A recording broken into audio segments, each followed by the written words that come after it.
एक साल बीत चुका था।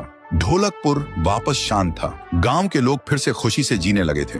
हर पूर्णिमा को लोग एक दिया जलाकर ठुन ठुन ठुन साहुर को याद करते थे। पर एक रात कुछ ऐसा हुआ जो फिर से सब कुछ बदल के रख दिया। लाशें फिर से मिलने लगी। हर 2 दिन बाद किसी न किसी के घर के सामने एक कटी हुई लाश पड़ी होती। गांव फिर से कांप उठा। एक दिन सब लोग महाराज के पास पहुंचते हैं और रो रो कर गांव की घटनाओं के बारे में बताते हैं। रात को महाराज 2 सेनापतियों से कहते हैं, जाओ और खोजो इस कांड के पीछे कौन है। लेकिन सुबह सिर्फ उनकी लाशें लौट कर आईं। एक का सिर था ही नहीं, दूसरे के पैर कट चुके थे।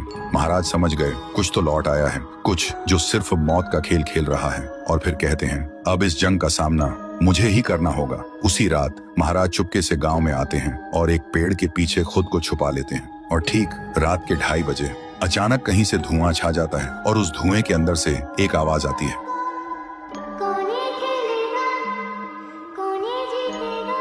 और फिर धुएं के बीच से निकलती है एक गुड़िया, गोल आंखें, एक बेजान सी मुस्कान, लेकिन चेहरा मौत का पैगाम।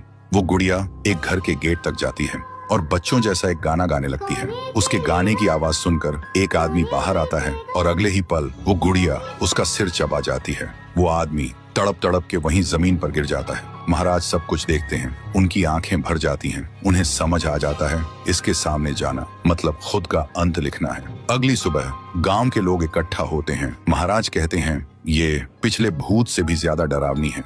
इसे सिर्फ वही हरा सकता है जो मौत को पहले ही हरा चुका है। और फिर एक पूर्णिमा की रात सब लोग दिया जलाकर पुकारते हैं, आप वापस आइए, आपके बिना ये गांव जिंदा तो है पर जीने जैसा नहीं। तभी एक आवाज गूंजती है और उसी देह की आग से एक जलता हुआ पेड़ बनने लगता है और उसी पेड़ में से ठुन ठुन ठुन साहुर निकलता है। तभी फिर से वही धुआं छा जाता है और उसके साथ ही एक आवाज।